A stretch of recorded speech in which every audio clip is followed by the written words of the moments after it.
Assalamualaikum warahmatullahi wabarakatuh. Hari ini kita melanjutkan pembahasan tentang sifat koligatif larutan.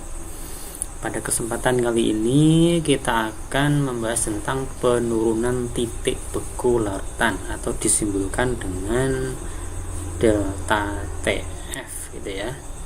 Jadi ini ada gambar es puter ini ya, atau kalau di kampung-kampung tuh ya, dijajakan dengan berkeliling dengan memakai gerobak atau kadang di gerobak yang dinaikkan ke sepeda motor gitu ya.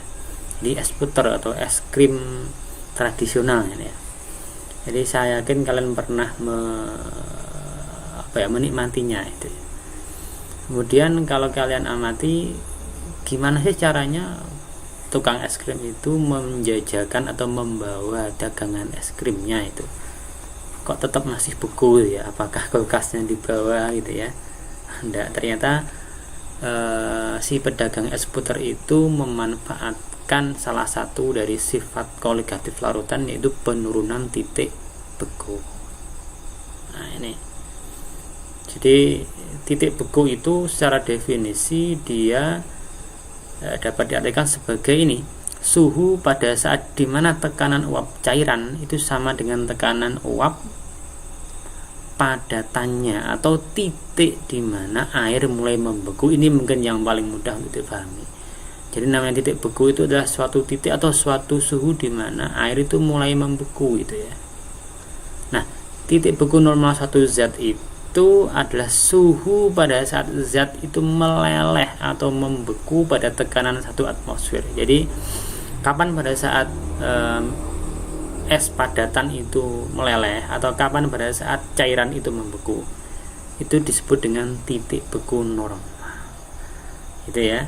Nah, titik beku ini dipengaruhi oleh partikel zat terlarutnya seperti gambar di sini ya, lihat sini, ini masih air murni yang sebelah kiri ini, sedangkan yang kanan ini, yang merah-merahnya adalah partikel zat terlarutnya. Nah, ternyata adanya partikel zat terlarut ini akan menghalangi pergerakan dari pelarut ini gitu ya. Jadi ini yang merah-merah ini ternyata menghalangi pergerakan dari yang warna hijau pelarut ini ya. Kemudian jika suatu zat terlarut ini ditambahkan pada pelarut murni sehingga membentuk larutan ya, maka titik bekunya akan mengalami penurunan ini ya. Jadi penambahan zat terlarut itu akan menyebabkan titik beku pelarutnya akan mengalami penurunan. Kalau misal air itu membeku pada suhu 0 derajat Celcius, ketika ditambah dengan sesuatu entah garam entah gula, maka dapat dipastikan titik bekunya akan mengalami penurunan. Itu bisa nilainya turun ya, dari ini semula 0 menjadi di bawah 0, berarti negatif ini biasanya. Nah, selanjutnya menurut Beckman dan Raoul, ini penurunan titik beku itu berbanding lurus dengan molalitasnya. Jadi usut punya usut ya, ini Beckman sama Raoul ini merumuskan sebuah hukum yang berbunyi bahwa penurunan titik beku tadi itu berbanding lurus dengan molalitas zat terlarutnya, sehingga dirumuskan dengan delta TF sama dengan M kali KF. M di sini molaritas ini ya, molaritas. Sedangkan KF di sini adalah tetapan penurunan titik beku molal ini. Dia merupakan tetapan, nanti ada harganya berapa gitu ya.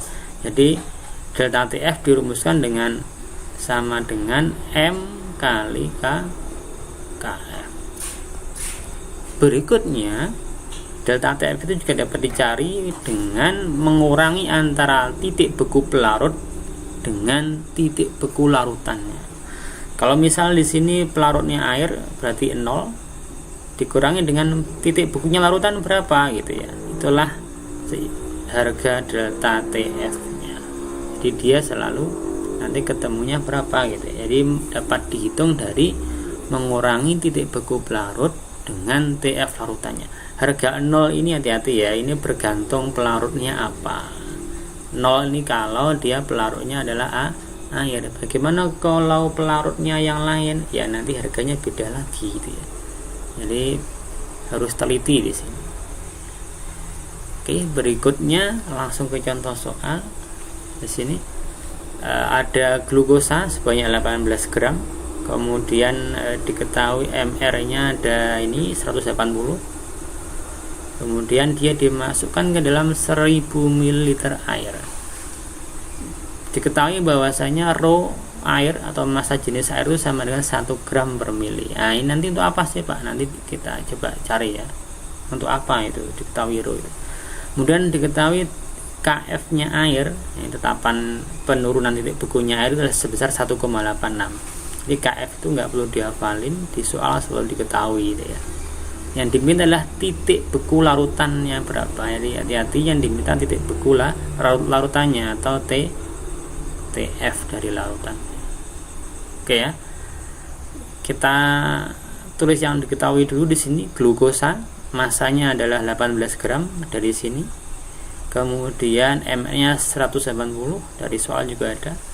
Volume airnya adalah 1000 mili, sedangkan rho airnya adalah 1 gram per mili. Nah ini ya, jadi kalau volumenya 1000 mili sedangkan rho nya 1 gram per mili, maka kita bisa mencari massa dari airnya itu berapa ya, massa airnya berapa gitu. Ingat bahwa rho itu sama dengan massa per volumenya, sehingga kalau kita mencari massa ya tinggal mengalihkan antara rho dengan V. Rho nya tadi 1 dikali dengan volumenya 1000 gitu, jadi sama dengan 1000 gram, persis sama dengan yang di atas ini ya. Di rho ini gunanya untuk mencari massanya, massa dari pelarutnya, karena untuk mencari molalitas ya, ini ya delta TF tadi kan sama dengan ini M kali KF ini ya. Nah, ini kan molalitas, kita butuh massa pelarutnya berapa. Kalau ini satuannya masih mili ya kita ubah ke gram dulu, karena satuan dari massa adalah gram. Kita lanjutkan. Delta TF sama dengan M kali KF. M itu atau molalitas itu sama dengan massa dibagi MR kali 1000 per P. P di sini massa pelarut ya, massa airnya. Dikalikan dengan, maaf ini bukan KB ya, tapi ini KF. Salah ketik, KF. Oke, delta TF sama dengan massanya tadi 18, berarti ini 18 dibagi 180 dikali 1000 ininya dari rumusnya, dibagi dengan P. P nya adalah massa dari pelarutnya ini 1000 gram ini masuk ke sini. Nah sini dikali dengan KF nya air berapa tadi, 1,86 dari sini 1,86. ketemunya adalah ini kita coret ya, ini sisa 10 ini ya, 10 ini habis 1, berarti tinggal 1,86 dibagi dengan 10, hasilnya adalah 0,186. Ini 8 ya. Nah ini sudah ketemu, ini delta TF nya. Yang dimintakan TF nya banyak, tinggal masukkan ke rumus saja bahwa TF itu sama dengan TF nya pelarut, TF 0 ini ya, dikurangi delta TF itu 0 derajat dikurangi deltanya tadi 0,186. Nah berarti ini negatif 0,186 derajat Celcius ini ya. Oke, ketemu. Ada pertanyaan? Cukup jelas? Saya lanjutkan. Contoh soalnya sudah. Sekarang nah ini untuk nanti kalian latihan soal ya. Ini ada satu apa ini ya?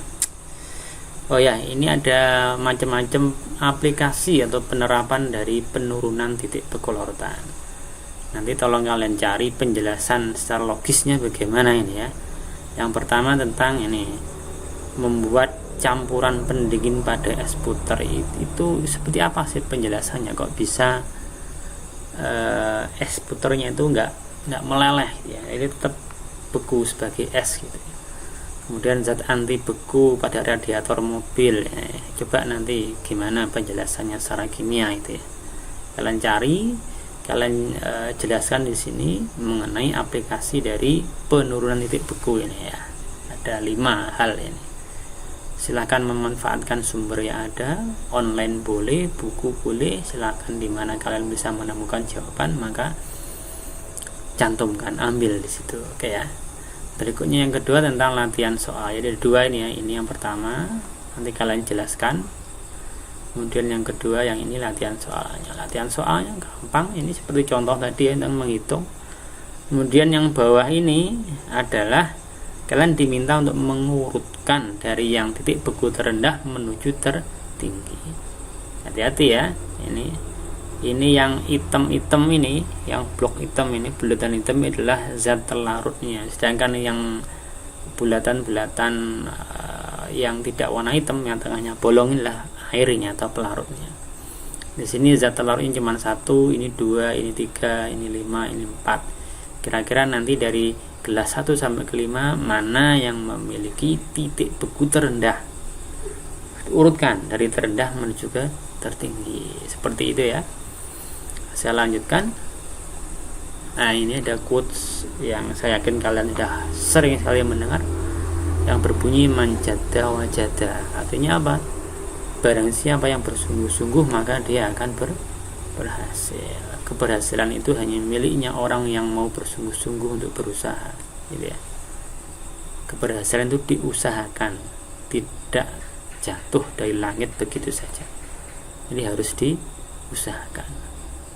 Usahanya juga dengan sungguh-sungguh. Jadi nggak asal-asalan hanya sekedar menggugurkan kewajiban ya. Oke.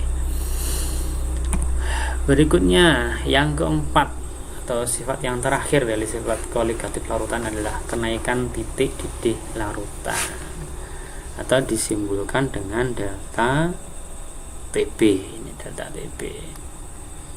Jadi B ini salah kata dari boil ya, boiling ya, artinya mendidih nih. Jadi ini delta TB adalah kenaikan titik didihnya.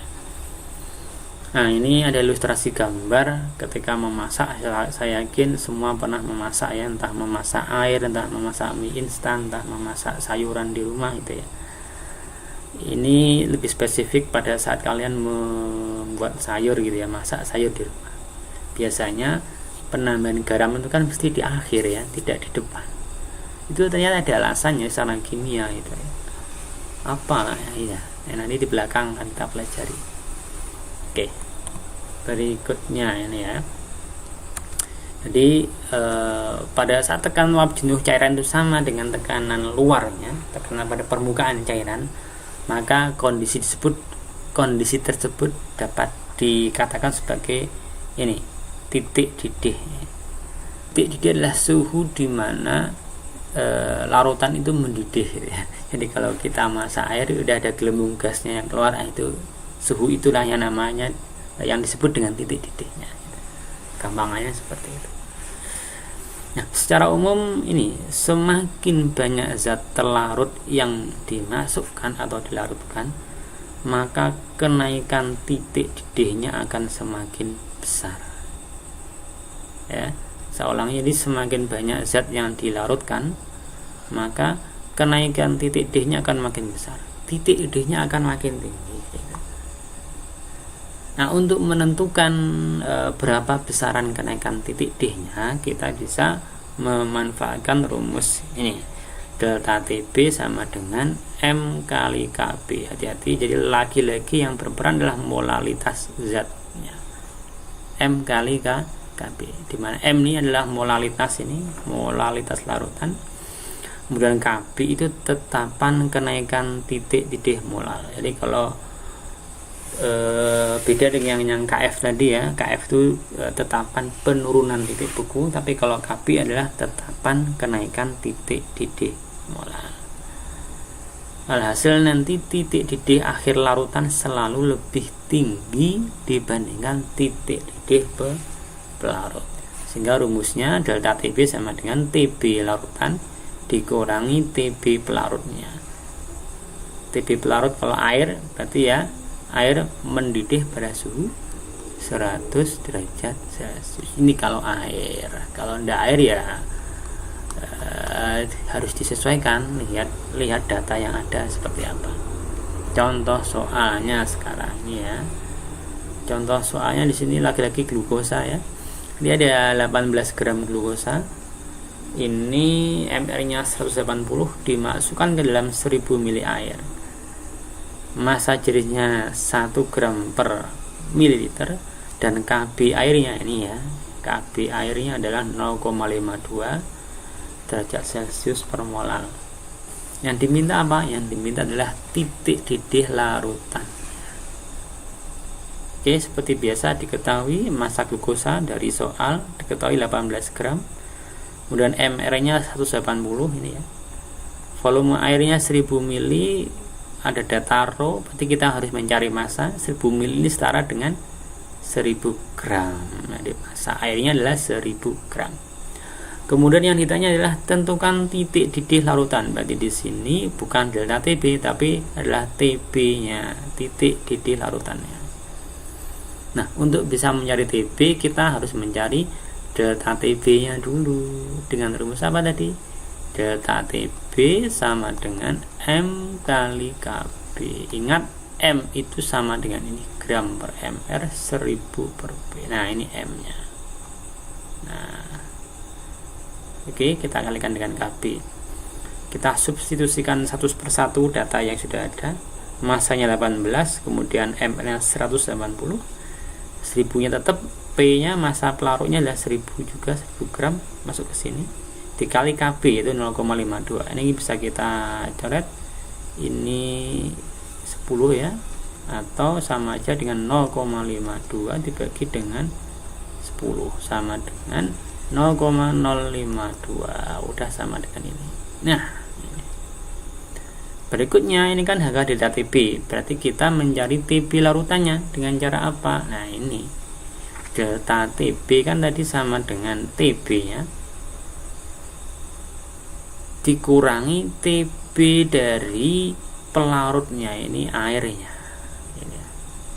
Sehingga kalau kita mencari TB, kita tinggal pindah ruas yang ini, min TB 0 kita pindah ruas menjadi plus di sini, sehingga TB sama dengan TB 0 ditambah dengan delta TB. TB 0 ini adalah punyanya air mendidih pada suhu 100 ya, ini kita isi angka 100 ditambah dengan data delta TB dari sini 0,052 masuk ke sini. Hasilnya adalah 100,052. Jadi larutan glukosa 18 gram yang dimasukkan ke dalam 1000 ml air itu titik D-nya menjadi 100,052 derajat Celcius. Jadi mengalami kenaikan sebesar 0,052. Ada pertanyaan? Saya kira cukup jelas. Sekarang kelihatan soalnya seperti ini, silahkan dikerjakan. Materi contoh di depan bisa dipelajari lagi untuk membantu menyelesaikan latihan soal. Terima kasih.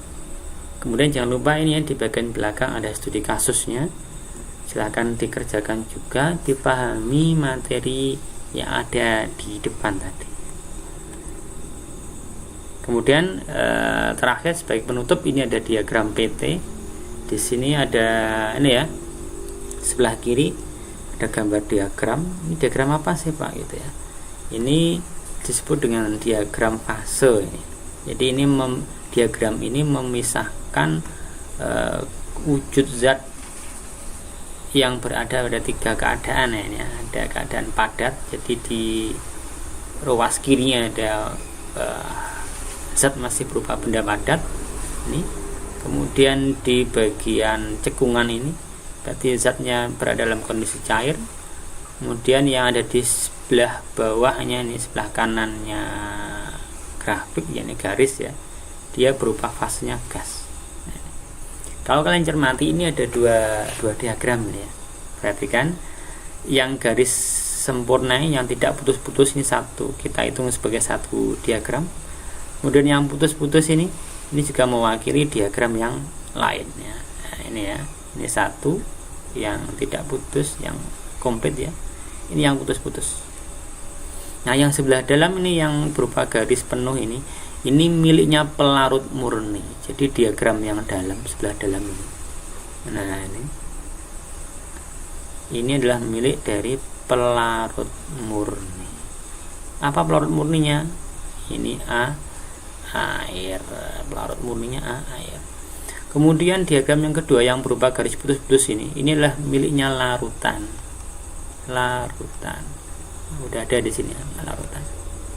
Nah, di sumbu vertikal ada tekanan, di sumbu horizontal ada temperatur atau suhu. Nah, pada suhu ini ya, saya ambil diagram yang pertama yang sebelah dalamnya. Ini punyanya pelarut atau air. Jadi pada tekanan 1 atmosfer ini, tekanan 1 atmosfer dan suhunya 0 derajat Celcius, ini terjadi ini ada titik di sini ya, titik. Ini namanya titik beku ya. Jadi pada titik ini, pada keadaan ini, benda sudah mulai membeku atau benda padat sudah mulai mencair. Ini disebut dengan titik beku. Ini titik beku, TF dari pelarut, TF0. Kemudian di sebelah kanan pada tekanan 1 atmosfer. Kemudian kalau kita tarik garis ke bawah, ini setara dengan suhunya 100 derajat Celcius, terjadi kondisi di mana cairan ini dia berubah menjadi gas, atau gas ini dia berubah menjadi cairan atau mengembun itu ya. Keadaan ini disebut dengan titik didih dari pelarutnya, atau ini titik ini disebut dengan TB0. Sedangkan yang di grafik yang putus-putus berarti inilah titik bekunya larutan, TF larutan. Yang sebelah kanan ini adalah TB-nya larutan. Terus ini selisihnya apa, disebut apa? Nah, ini ya, lihat, perhatikan ya. Antara TF-nya pelarut dengan TF-nya larutan ini ada selisihnya. Nah, inilah yang kita sebut dengan delta TF. Daerah ini adalah delta TF.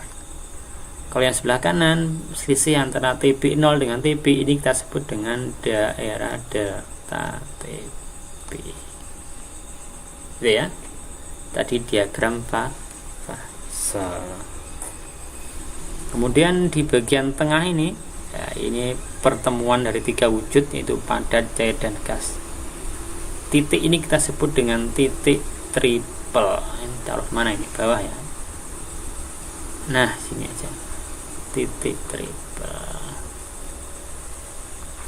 Titik triple. Titik di mana pertemuan antara wujud padat, cair, dan gas. Titik triple. Terima kasih. Selesai materi kita tentang sifat koligatif larutan untuk larutan yang non elektrolit. Selamat belajar. Silakan bertanya jika nanti mengalami kesulitan. Saya akhiri. Assalamualaikum warahmatullahi wabarakatuh.